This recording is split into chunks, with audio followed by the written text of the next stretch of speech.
which is always my mantra, right? I'm always talking about advanced bookings because I think that's the best way to save money. That's what I call aloha spirit. It's a world championship. It's 32 miles to cross the channel from Molokai to this part of Oahu on the east side.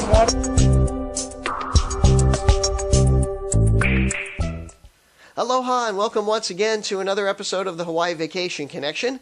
My name is Bruce Fisher. Thanks very much for checking in with us. We got a great podcast for you for this Tuesday, March 1st, 2011. This is our 446th podcast. Today we're going to be talking about Hawaiian words you should know if you're going to be traveling to Hawaii. Also, we'll be talking about packages that have been booked in the last 24 to 48 hours. So if you're planning a trip to Hawaii, we go over a little pricing there for you, and we give you some ideas of what actual trips are costing these days to Hawaii. Now, this podcast is brought to you by us. We're the owners of Hawaii Aloha Travel. We're in Hawaii. We're Hawaii's experts, and you can catch us on the web at www.hawaii-aloha.com, or you can just give us a call at 1-800-843-8771. It's a beautiful day in Hawaii today. The trade winds have come back a little bit. We had a little bit of rain last night, but let's just show you what it looks like out there. Let's take a look at our crater cam. And we're over here on the east side of the island of Oahu. You're looking out now at Diamond Head. And just picture perfect weather. This is what you're looking at if you're coming to Hawaii. I know it might be cold where you are, so now's a good time to be thinking about thawing out a little bit. Heading here to the islands. We have so much for you here. And it is just one of those great, beautiful Hawaiian days. So today we're going to be talking a little bit about what you should know in the way of words if you're coming to Hawaii. You know, a lot of people actually think we're still a foreign country, if you can believe it, but that's because we do have such a strong Polynesian and Japanese and Asian influence here, and we've actually received calls from customers over the years asking whether or not they actually have to learn a new language if they come here. Now, the answer is no. You don't have to learn a new language if you come to Hawaii. English is the dominant language here. But there are so many varieties and nationalities and languages that have immigrated here that people actually have trouble with English, believe it or not. Now, the Hawaiian language is only spoken by about 9,000 people here in Hawaii. And you'll notice that most of the streets and the name places here in the islands have Hawaiian names. And you may actually find them kind of unpronounceable.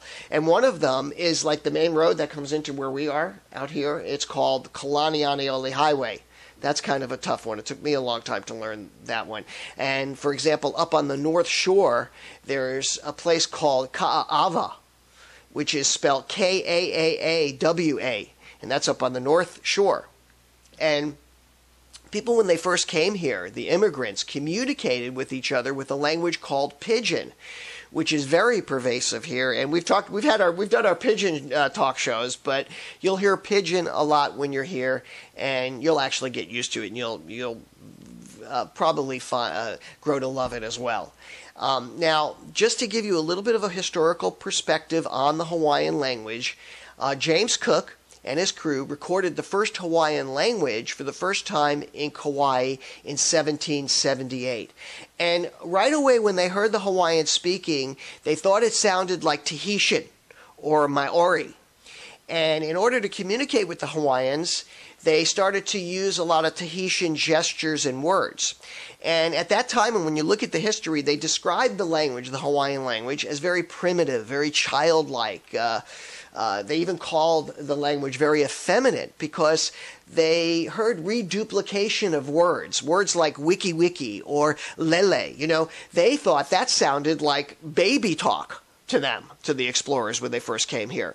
Now, the Hawaiian language was only an oral language, similar to Taiwan. Like the Taiwanese have a language, it was only a spoken language, but late in the 19th century, the missionaries had to teach their converts the Bible. So, because they had to learn the Bible, they had to learn a new writing system, so they created a writing system and an alphabet that only contained 12 letters. And that's how the Hawaiian words and the origin of the Hawaiian words came from.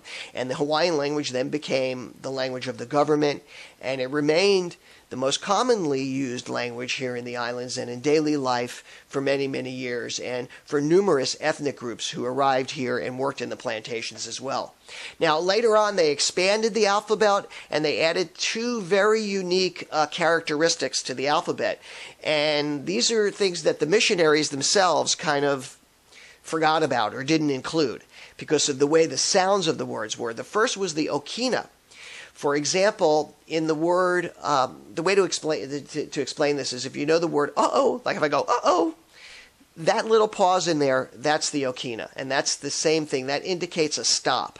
And the second thing is the 5 vowels, which actually contain longer sounds. So they added a short symbol above the vowel, a line. So when you see, and you'll see this everywhere when you come to Hawaii, you'll see that little sign on top of it, and that means that it's going to expand the word. And this is a lot of the things that the Hawaiians did with the language, and so that it sounded right. So they added those two things. In fact, our name, Hawaii Aloha Travel, contains a glottal stop at the last two I's there. If it was Hawaii Aloha Travel, there's another company that's Hawaii Aloha Travel. We're actually Hawaii Aloha Travel with the glottal stop, and that's actually how we got our name. Just a little bit of side history there. Now, the increasing influence of the United States pushed English, obviously, as the language of choice. And then with the overthrow of the Hawaiian Kingdom in 1893, and then its later annexation in 1898, the Hawaiian language was banned entirely from schools and government.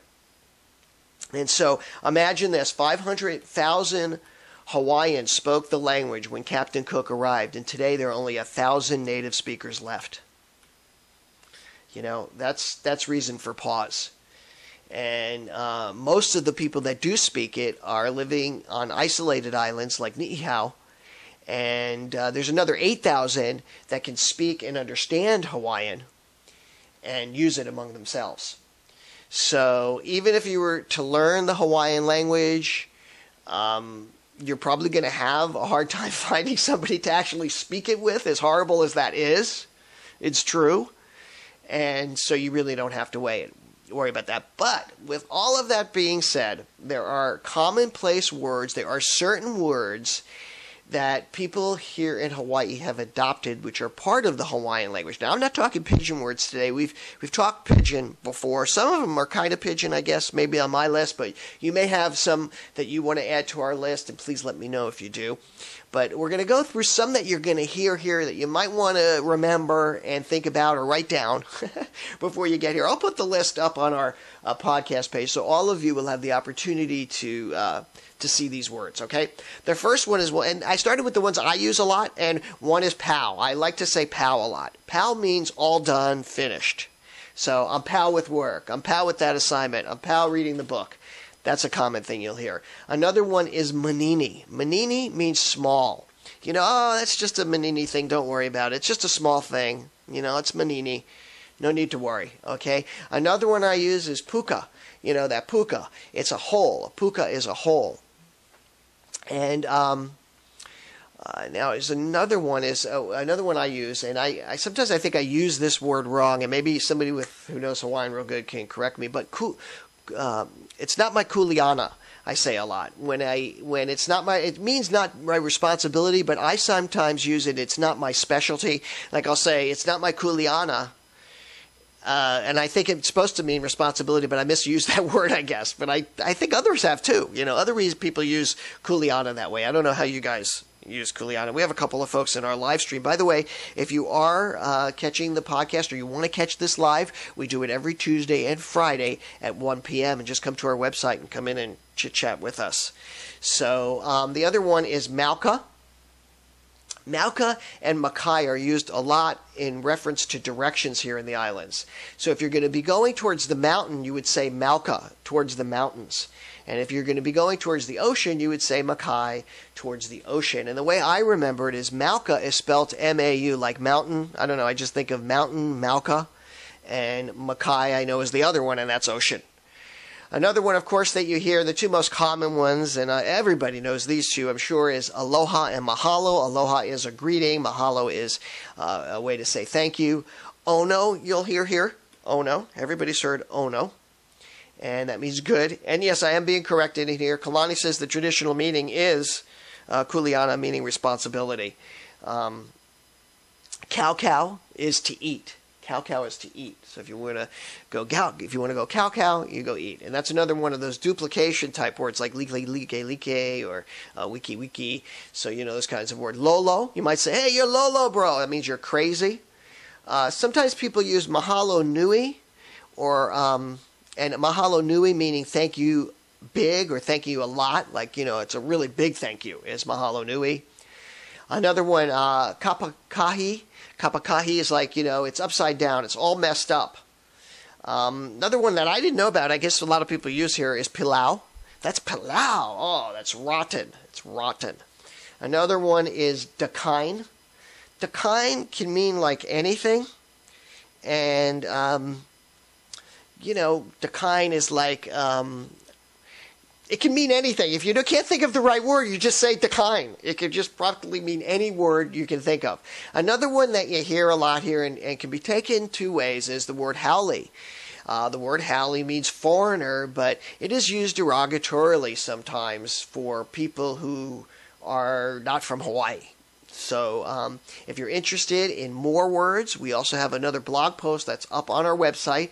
And there's also another list as well of some of the pidgin words that are common. So get over to our website, hawaii-aloha.com/podcast or /blog. Now's the time in our program where we like to talk about packages that have been booked in the last 24 to 48 hours. So if you're planning a trip to Hawaii, this is an excellent segment for you. Listen up. These are what things are costing for Hawaii. First trip is from April 21st to the 27th for two people coming in from Chicago. They're going to be going to the island of Maui, staying at the Sheraton Maui. They've got a partial ocean view room with an upgrade to an ocean view room. It also includes the third night free and breakfast for two. Total package price on that one, $35.73. Mahalo nui, we really do appreciate it. Welcome to our ohana, Rachel and Craig Overton. We also want to thank the agent that put that one together, Sonoy, over at Extension 35. Next package is for two people. They're coming in from Salt Lake City, Utah, coming to Oahu. They're going to be staying on Oahu at the Turtle Bay up on the North Shore, a little bit out of Waikiki. They've got an oceanfront room and an economy car. Total package price on that one, $29.65. $29.65 for the beautiful Turtle Bay Resort. Congratulations to Dale and Diane Beathers. Mahalo, welcome to our ohana, and big mahalo to Paul over at Extension 38. And finally here we have a package also for two people coming in from JFK. They're going to two islands. They're going to be staying at the Hilton Hawaiian Village and also the Westin Maui on Maui. And also they've got a day trip to Hilo worked into this package. So these guys are leaving March 13th. It's going all the way to March 24th. Congratulations to these folks, the Polisteri family, Esteban and Ashley. You're going to have an amazing time in Hawaii. This is a great package. Now, the total package price on this one, $65.17. 5-star hotels all the way. The trip over to the Big Island to see the volcano and all of your taxes and fees as well, and the cars all the way through. Congratulations once again, and to Isabel over at Extension 37. Well, that's going to do it. That's going to wrap it up for us here at the Hawaii Vacation Connection. Remember to tune in next Friday. We'll have a whole nother show for you. And in the meantime, check in with us at our blog and our podcast pages as well. For my beautiful wife, Yaling, and all of us here at Hawaii Aloha Travel, we'll say aloha and mahalo. We slowly walk the silent ledge, draw ever closer to the edge. By lessons we have failed to learn, till past the